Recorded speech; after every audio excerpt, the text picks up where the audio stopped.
I know some of you may have thought I would do a teamwork build for Christmas this year, but I couldn't really think of a good one for you guys. But what I did think of is a build for New Year's. So, let's get into it. Today we're building an investigator, and our methodology is going to be alchemical sciences. We become trained in crafting and gain the alchemical crafting skill feats. We also get a standard formula book for free and can add 2 elixirs or tools to that formula book. Also, each time we level up, we gain a formula for an elixir or a tool of any level that we can create. During daily preparations, we can create up to our intelligence modifier of versatile vials. These can only be used to create elixirs or tools. We also gain the quick tincture action. This is basically quick alchemy, except it can only be used with versatile vials. Thus, we must create an alchemical elixir or alchemical tool. Our ancestry for this build is going to be the Goblin, and we're going to go with the Ifrit heritage. This will give us some cool flame-based feats that will really help this build out. I'll talk about those when I get to feats. In the meantime, you can pretty much go with any background for this build, as long as you get the ability scores that you need. I went with Clockwork Researcher because it seems to fit this build. The starting stats for this build should be Strength 10, Dexterity 14, Constitution 12, Intelligence 18, Wisdom 12, and Charisma 12. Alright, it's feat time. First up, we have Known Weaknesses.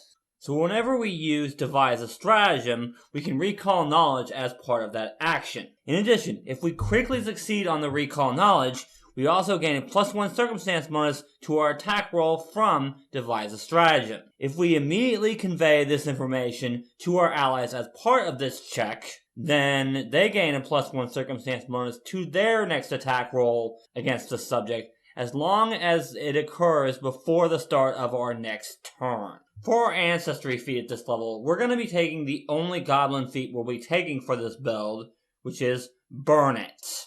So now, our alchemical items that deal fire damage gain a status bonus to the damage they deal, equal to 1/4 of the item's level. We also gain a +1 status bonus to any persistent fire damage we deal. We are mostly going to be using bombs and fireworks for our damage in this build. So getting extra damage to fire things is going to be very helpful here. Moving on to level 2, we're going to be taking Shared Stratagem. Whenever we hit a foe with an attack in which we substituted our attack roll using Devise a Stratagem, we can select one ally. That foe is flat-footed against the ally's next attack before the start of our next turn. Then on the free archetype side, we'll take the Alchemist dedication. In order to use our fireworks, we need bombs, and the Alchemist dedication will give us more of those. We are now trained in alchemical bombs, which is very important for this build. We also become trained in Alchemist class DC, which is also important. We gain alchemical reagents per day equal to our level, which are different than versatile vials. We can also create free items during our daily preparations. However, for now, our advanced alchemy level is 1 and doesn't increase on its own. This dedication also gives us more alchemical formulas, which is going to help us in and out of combat. For our general feats for this build, we want to take the 3 feats I always take for every build, which are of course Canny Acumen, this time for our fortitude saves, Die Hard, and Toughness. In addition, because we are going to be eventually legendary in Perception, we need to take Expeditious Search and True Perception. These 2 feats will help us with a lot of our searching, for both creatures and items, which is really going to help against enemies that want to sneak up on the party. For level 4, I've gone with Alchemical Discoveries. We gain 2 alchemical formulas every time we level up, instead of just 1. These still have to be elixirs or tools. In addition, the number of versatile vials we can create each day increases by 1 if we're an expert in crafting, 2 if we're a master, and 3 if we're legendary. Then we'll pick up the Alchemical Familiar feat. There are a lot of familiar abilities that would help this build, So I'm going to talk about those when I get to the first teamwork reports. Moving on to level 5. For our ability score increases, at level 5, 10, and 15, we'll want to increase our dexterity, constitution, intelligence, and wisdom. Then for our ancestry feat at this level, we're going to go with Heat Wave. As a reaction, if an effect would deal fire damage to us, even if we resist all the damage, we can gain concealment until the beginning of our next turn. We can use this once every 10 minutes. There really isn't a better feat that we can take at this level for this belt. But having concealment has its advantages. And 2, we can use it to hide, which will make foes flat-footed against our bombs. For level 6, I've gone with Predictive Purchase. We gain the Prescient Planner and Prescient Consumable feats, allowing us to always have adventuring gear and consumables that we may need for any given situation. Also, when we use Prescient Planner, we can draw an item as a 2-action activity rather than taking 1 minute. Next, on the free archetype side, we'll pick up Expert Alchemy. Our advanced alchemy level increases to 3. At level 10, it increases to 5.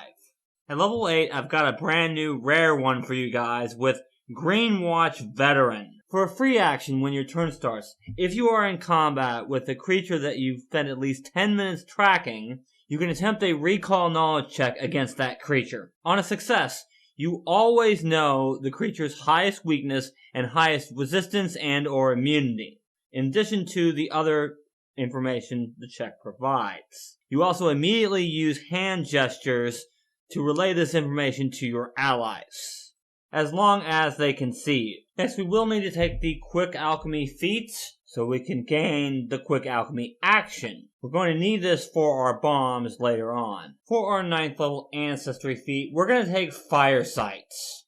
This is going to go great with our Heat Wave Ancestry feat. Now we automatically succeed on the flat check to target concealed creatures as long as those creatures are only concealed by smoke and fire. This means we don't have to make the flat check for the concealed creature when creatures are behind our smoke from Heat Wave. Moving on to level 10, we'll take Thorough Research. So when we succeed at Recall Knowledge, we gain an additional fact about the subject. If we critically succeed, we gain even more information than we normally would. Then we'll pick up our second dedication with the Fireworks Technician dedication. The first thing this gives us is fireworks lore, unless we were already trained in it, in which case then we become an expert. We can also now create fireworks using our infused reagents. We can create the following types of fireworks at this level. Number 1, Comet. With this firework, we can shoot a streak of light in a 60-foot line. All spaces in that line are hit with bright light until the start of your next turn. You can also point out a single creature in that line, and your allies do not need to hear or understand you. With the flower fireworks display, each enemy within 20 feet of you needs to make a fortitude save. On a failure, they're dazzled for 1 round. On a critical failure, they're dazzled for 2 rounds. And finally, there's the salute fireworks display. When you shoot off this type of fireworks display, choose an ally that is fascinated or confused within 60 feet. If the ally is fascinated, the noise acts as a hostile effect for the purposes of ending the fascinated condition, but it has no repercussions. If they're confused, the noise is so loud and violent it might snap them out of it. They can immediately attempt the flat check to end the confused condition that they would get if they were damaged. If the confused condition in question has special rules that remove the flat check or make it harder, those rules apply to the salutes. For today's first teamwork reports, the strategy is pretty simple at this level. We have some fireworks at this level, but we're going to get our really cool ones at higher levels. In the meantime, though, what we want to do is we want to recall knowledge to find out enemies' weaknesses, and then hit them with those weaknesses with our bombs, especially if they happen to be weak to fire. Keep in mind that we can devise a stratagem to make it easier for us to hit, since we can use our intelligence instead of our dexterity. We'll also be able to pull out any consumable item that we need thanks to predictive purchase. Which means even if we do run out of infused reagents for bombs, we can always pull one out. And we'll also have lots of alchemical elixirs that we can use to help the rest of the party. This build is a little tough to run because we gotta worry about infused reagents and versatile vials. But since they're two different things, we have access to even more alchemical items than a regular alchemist would. But our infused reagents from the alchemist dedication and the fireworks technician dedication don't stack. We just take the higher of the two. So keep that in mind. At level 12, it's time for Master Alchemy. So our advanced alchemy level increases to 7. Our advanced alchemy level also increases by 1 for every level we gain after this, for a total of 15 at level 20. On the free archetype side of this level, we'll take Debilitating Bomb. This is the reason why we need Quick Alchemy. When we use Quick Alchemy to make a bomb that is at least 2 levels lower than our advanced alchemy level, that bomb causes one of the following conditions on a hit: Dazzled, Deafened, Flat-Footed, or a -5 foot status penalty to speeds. This means we can now debuff the opponent on any bomb we use rather than just bottle lightning. However, the target of our bomb does receive a fortitude saving throw in order to resist the effects. This uses our class DC even if someone else throws the bomb. At level 13, for our Ancestry feat, we're going to take Planar Sidestep. This brand new feat from Impossible Lands is a reaction that we can use when a creature hits us with a melee attack.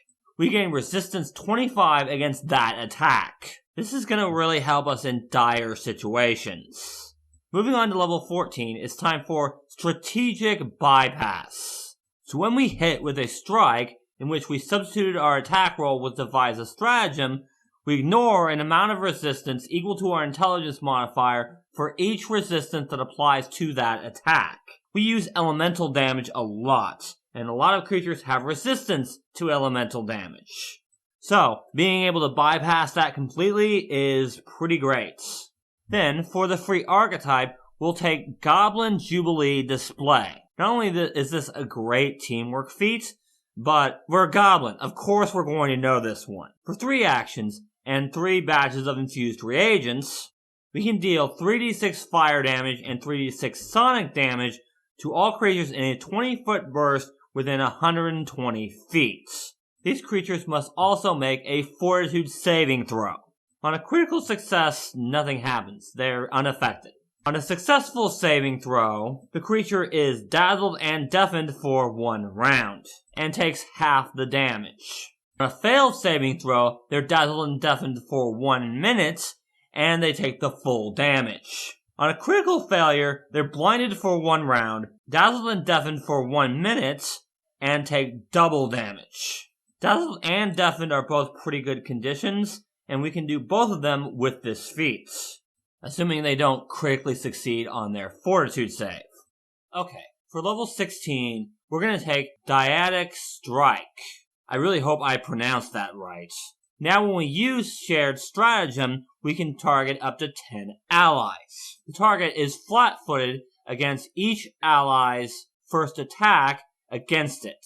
In addition, these attacks also deal 2d6 extra precision damage. And of course, at level 17, it's our last Ancestry feat, and we're going to go with Blazing Aura. Once per day, when your turn begins, you can use this reaction. Enemies in the area take 7d6 fire damage with a basic reflex save using our class DC. Allies in the area are quickened for 1 round and can use the extra action to stride or strike.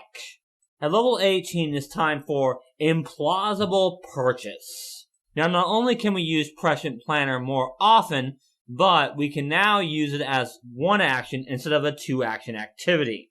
Also, up to 5 times per day, we can use Prescient Planner to pull out a consumable that is up to 6 levels lower than our level. Then on the free archetype side, we'll take our second fireworks display, which is the Banshee Cry display.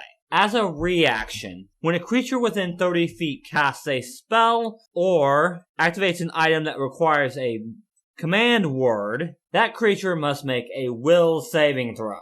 On a successful saving throw, the target is unaffected. On a failed saving throw, the target must spend an extra action on the activity or action, or it's completely disrupted. On a critical failure, the triggering action is immediately disrupted. This is going to be great when the party goes up against spellcasters. Big time. And now we finally come to level 20. For our ability score increases at this level, we'll want to increase our strength, dexterity, intelligence, and charisma. Then we'll pick up just the facts.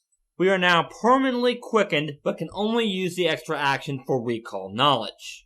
In addition, our recall knowledge checks are no longer secret. We also gain 1 degree of success better than we rolled on any recall knowledge checks. Also, if an effect would give us inaccurate information, such as with dubious knowledge, which we will definitely take for this build, you know which information is inaccurate. In addition, when one of your allies rolls a recall knowledge and gets false information, you know that that information is inaccurate if they share it with you. And finally, our last feat for this build is going to be Greater Debilitating Bomb. Now, when we use Debilitating Bomb, we can also make the target Clumsy 1, Enfeebled 1, Stupefied 1, or make them take a minus 10 foot status penalty to their speed. These are much better debuffs than Debilitating Bomb, so we will want to take this for sure. For the second teamwork report for this video, I did forget that we want to take Directional Bombs as our free archetype feat at level 16. We're not a full alchemist, so we need to be able to at least somewhat position our bombs splash damage so we don't hit allies. This will allow us to make our splash damage from our bombs a 15-foot cone instead of hitting all adjacent squares. And the strategy for this build is pretty much the same as it was before, except now we can debuff opponents with our bombs or fireworks. We are also better with recall knowledge, especially at level 20. And we can basically pull out any consumable item we need at any time, thanks to implausible purchase. If you enjoyed the video, leave a like and subscribe to the channel for more Pathfinder 2e teamwork content. You can also check out the Patreon page for even more teamwork builds like this one. Thank you guys so much for watching, and until next time, teamwork is vital.